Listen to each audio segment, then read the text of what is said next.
Tonight you're going to see a film on education. It's showing how education can really get to children and can motivate them, and how educational techniques have to be designed for all kinds of children. You know, we're not all alike. We have different talents and skills. We also have different problems. Well, the Elementary and Secondary Education Act, which was passed in April of 1965 and signed by President Johnson, addressed itself to these very special needs of special children. Title I of that act is of critical importance, and it has been used nationwide to help youngsters, young people from low-income families, low-income neighborhoods, and from school districts where there were inadequate revenues or finances to provide quality education. So simply put, what Title I does, it sort of wades in, steps in, to help enrich an educational program for children that really need it. It brings up the level of funding so that children have an equal opportunity. Now, there's some wonderful things that have been going on under Title I funds. Federal funds coming to the state, and the state allocating them to the school districts and to the schools for particular special programs to enrich the educational experience of low-income children, that is, children from low-income families. For example, here in the city of St. Paul, you have a TOTS program, a preschool program. Yes, just equipping kids, believe it or not, to make themselves ready for kindergarten. And then special work in kindergarten, and then on up through the elementary grades. You have parents that are brought in as parent-teacher aides, involving the parents with the child in the school situation. You have all kinds of forms of audiovisual aids. You'll see something here, for example, in this telecast about what looks like children are just playing games. Well, really, they're learning. This is an experiment in what you call educational motivation. You'll also find that there are special programs that go to the bilingual group. We have many Spanish-speaking Americans in Minnesota. They have very peculiar educational problems because of language problems. So we have a special type of tutoring services that go right into the home under Title I funding. And then you have the work of the volunteer college students that come right from our neighborhood colleges of Hamlin and McAllister and St. Thomas and other schools around the metropolitan area. So you have here a program that's designed to give every child his chance, his or her chance. And the use of Title I funds can be of immense help. I think this program has proven itself, but it needs even more than it has had in terms of funding up to the present.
In this St. Paul school, and others like it throughout the city, Title I federal aid is working to help children who are behind their classmates in reading and mathematics.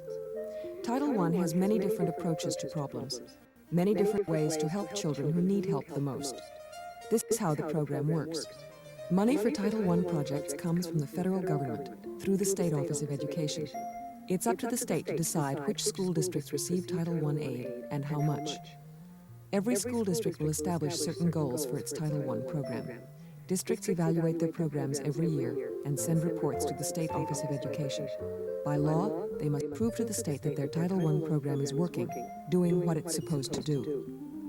In each school district, there are many attendance areas made up of public and non-public schools. Attendance areas which have an average or higher than average number of students from low-income families qualify for Title I help. Once the attendance area is selected for aid, family income is forgotten. Then, every child is evaluated. Admission to the Title I program is based entirely on the Educational Needs Assessment and not on individual family income. Planners talk to parents, teachers, and administrators. The students' reading, math, health, and attendance records are considered. Only those children who need help the most are selected for Title I.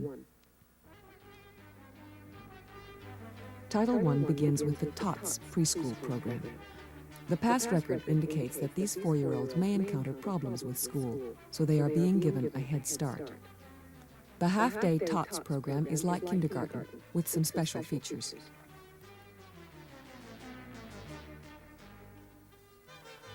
TOTS groups are kept small, and there's playtime in addition to regular instruction. Every activity is designed to prepare a child for kindergarten. TOTS children learn to listen to stories and how to tell them. Art and craft activities develop young minds and hands. With the lessons come new words and new experiences. The children learn to sit on the floor with people who look just like they do, and with people who don't.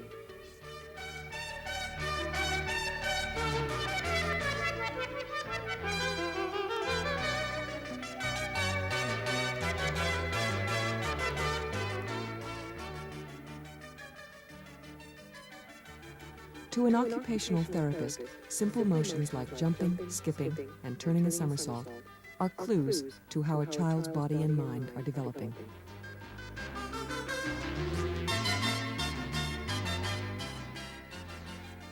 Another specialist encourages the word skills necessary for good language development.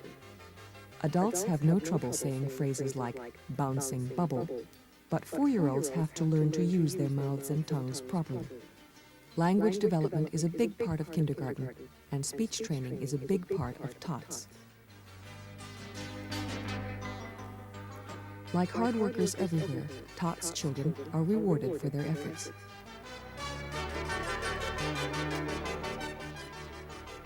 And sometimes it takes their best efforts to stay on the balance beam.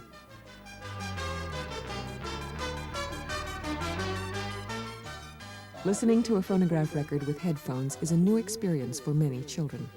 The headphones keep young minds from wandering. By hearing the words as they see the pictures, these TOTS are on their way to learning to read.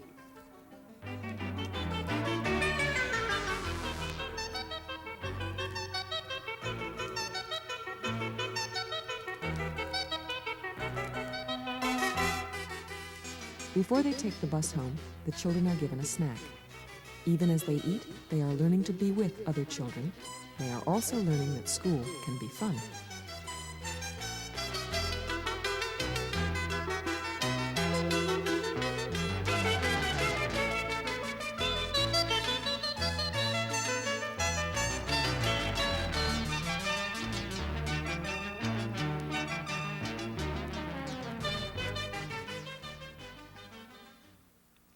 Kindergarten is the place for learning many of the things adults take for granted, like the days of the week, the parts of the body, and the alphabet. The Title I kindergarten program serves two purposes. First, it continues the work of the TOTS program for children who still need work in basic areas.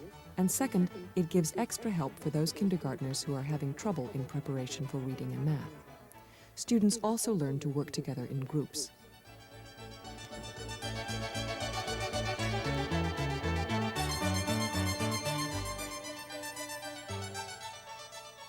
Throughout the Title I program, well-planned educational games play an important role. Color Bingo is designed to teach youngsters colors and shapes. Since it is a game, youngsters with short attention spans will practice their colors and shapes longer than they would if they weren't playing bingo.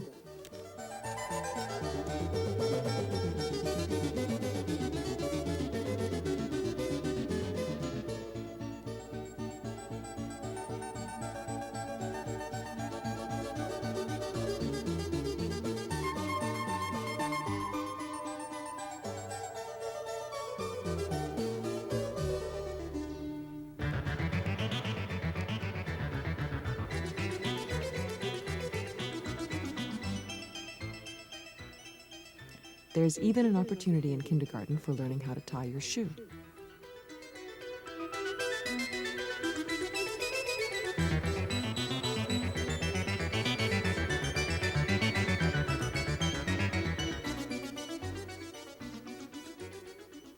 Some educational activities make use of the natural energy of children. This number game teaches children to recognize a number and find another child with the same number. With a skilled teacher to guide them, the children soon become excited about recognizing their numbers.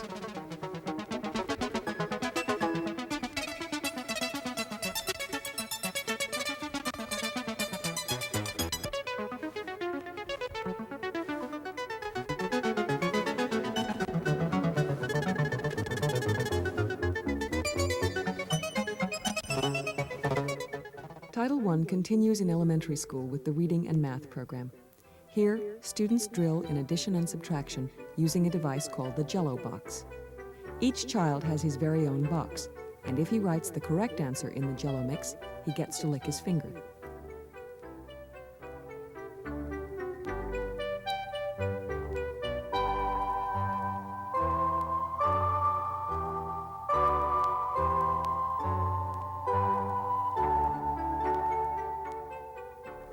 Using the sense of touch helps students learn, and the only real problem with the Jello box is what to do about sticky fingers. During the class period, students are assigned to a reading math room where they move from one activity to another. At each activity, a different teaching approach is used to teach some of the same basic skills. Title I groups are kept small, so each child receives individual attention. Modern schools recognize that younger children have a hard time sitting quietly, so many activities encourage the student to learn with his hands as well as his mind.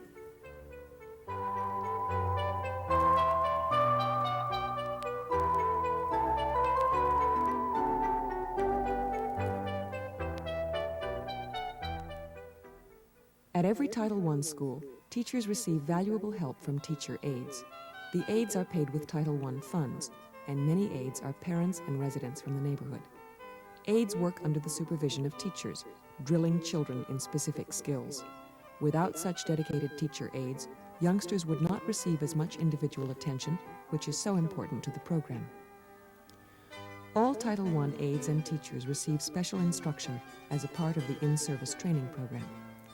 Periodic workshops are conducted by specialists in reading, language, and math. These workshops help teachers and aides better understand the educational needs of the students participating in the program.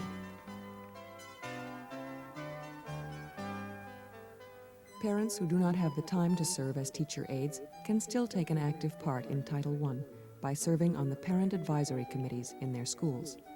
In each attendance area, parents meet to discuss current projects and suggest ideas for new projects. Parent committees serve as advisors in the planning, development, operation, and evaluation of all Title I projects. In addition to the local committees, a district-wide parents committee is made up of representatives from each school. All parent committees take suggestions and give out information about the program and refer other matters to the school district staff.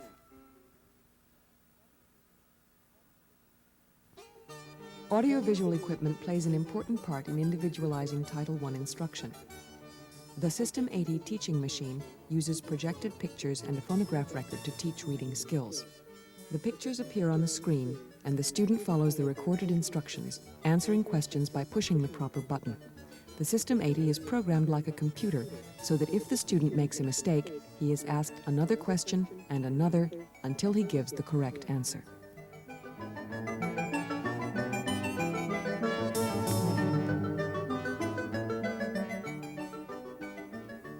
Language Master cards have recording tape on the bottom. A teacher records a sentence on the card and writes it on the top. As a student runs the card through the Language Master machine, she hears the teacher's voice and sees the words. Students may get a crown when they've learned all their words.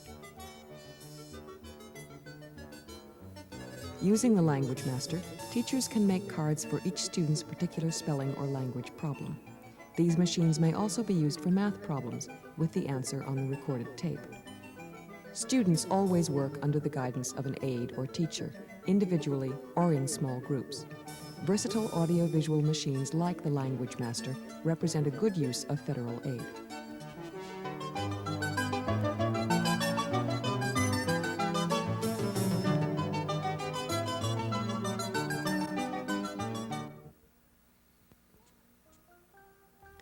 Several times a week, students in 13 public and non-public elementary schools report to a BASIC Center.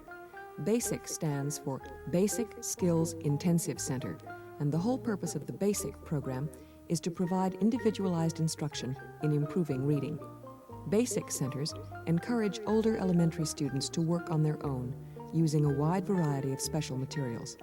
As in other Title I projects, teachers are on hand to supervise the centers and provide help to individual students. Students are encouraged to work at their own speed. Teachers have found that not all students learn at the same rate or in the same way. Many students work better by themselves, at their own pace. Title I teachers are experts at finding out which approach will work best with a student, and the BASIC Center leaves plenty of room for variety.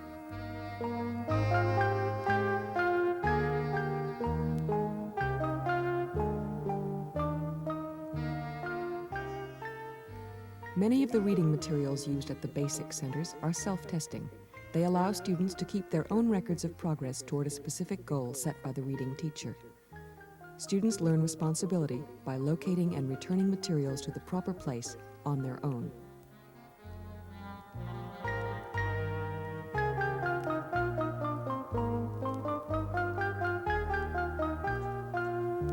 Progress charts are kept current and displayed so students can see their progress toward accomplishing their objectives. Payoffs encourage reading. Bonus buck play money is a reward for progress. The bucks are cashed in for special activities. The bonus buck system is a help for students who need some immediate, tangible reward for their efforts.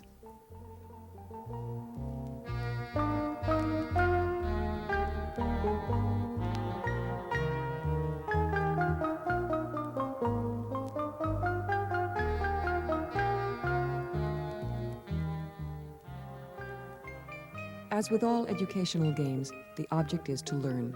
And these youngsters do learn, win or lose. The cards are designed to help teach reading and vocabulary, and as they play, students also learn to follow directions.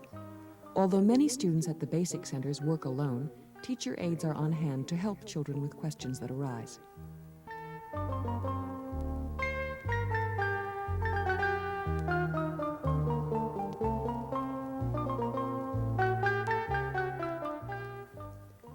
Junior high educational games are more difficult, but the purpose remains the same: to develop interest among youngsters who are still having problems with basic skills. At 12 public and non-public schools, Title I junior high reading and math programs are working to bring students up to grade level. In each school, a Title I center provides reading kits, equipment, and audiovisual materials, including educational games. To some parents, the games don't seem very important, but for these students, the easygoing word games sometimes teach more than high-pressure drills. The key is motivation. If a youngster is doing poorly in school, he or she feels badly about it and is often easily discouraged. After all, a teenager's job is going to school, and no one enjoys doing a job poorly. Consequently, to encourage students, many different motivational techniques are used. With careful supervision, a Scrabble game becomes a valuable tool for correcting problems in word construction, pronunciation, vocabulary, and spelling.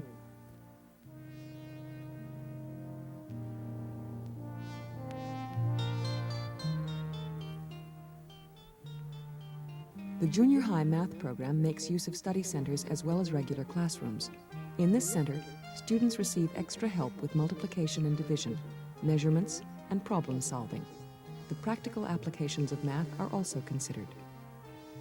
This math training, like all Title I instruction, is extra help in addition to the regular classroom programs. By law, Title I money may not be used for the basic educational programs of the school district. The money must be spent on extra help for students who need it most.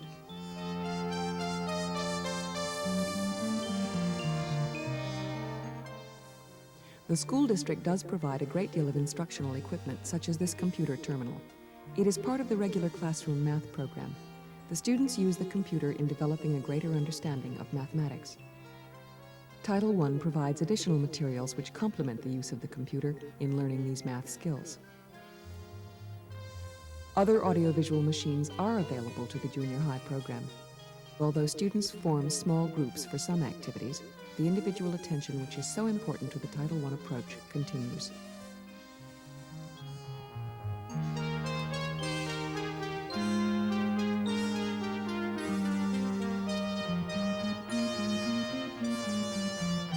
Perhaps the most important resource a student has is his own desire to learn.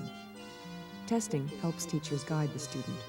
Audiovisual tools help him drill. But in the end, the student must want to read and must be given books that are not too difficult. Junior high students like to read about adventure and sports heroes, mysteries, exploration, the history of all races and nations.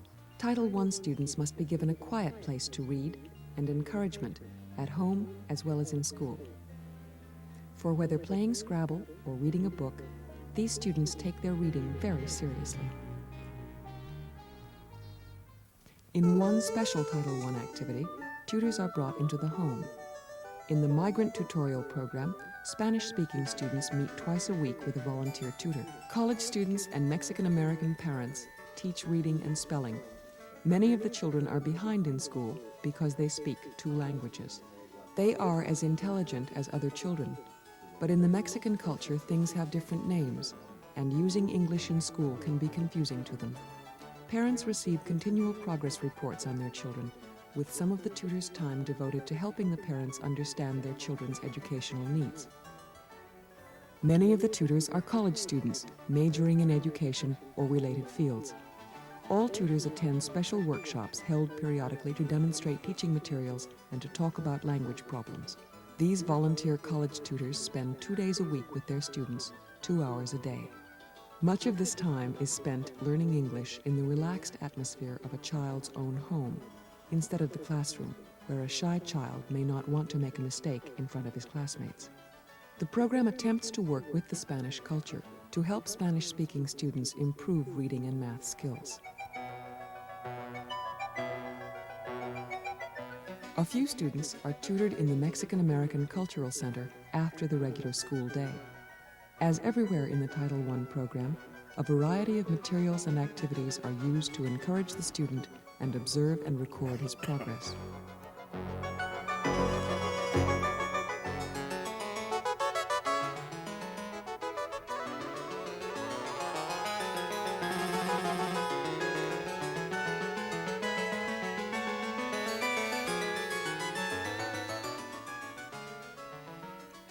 From time to time, students are taken on field trips.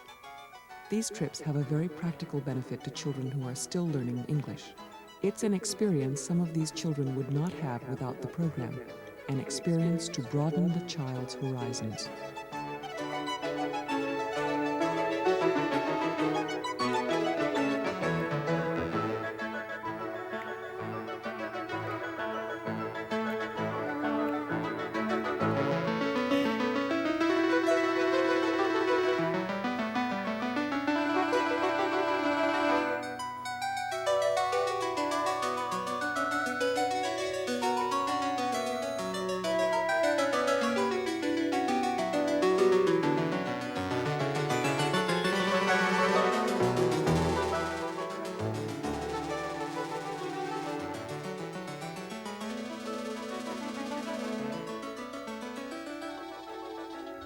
As the boat makes its way up the Mississippi, students learn that language must be based on experiences. For these children, it's important to learn how to deal with new and different situations. Gently, the lessons are learned.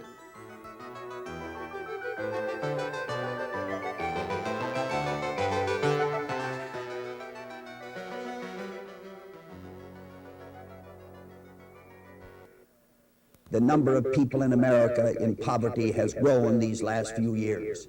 In the 60s, 10 million people left what we would call poverty to come into a higher standard of living. In the 70s, those 10 million have returned back into the areas of poverty. This is why Title I funds, direct aid to the low-income family and district, school district, and student is so vital. I hope that it can be expanded, and I trust that the local school districts will use it well.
How was it? Oh, we did a group photo. Ah, nice. We're besties until Wow. future notice. Good God.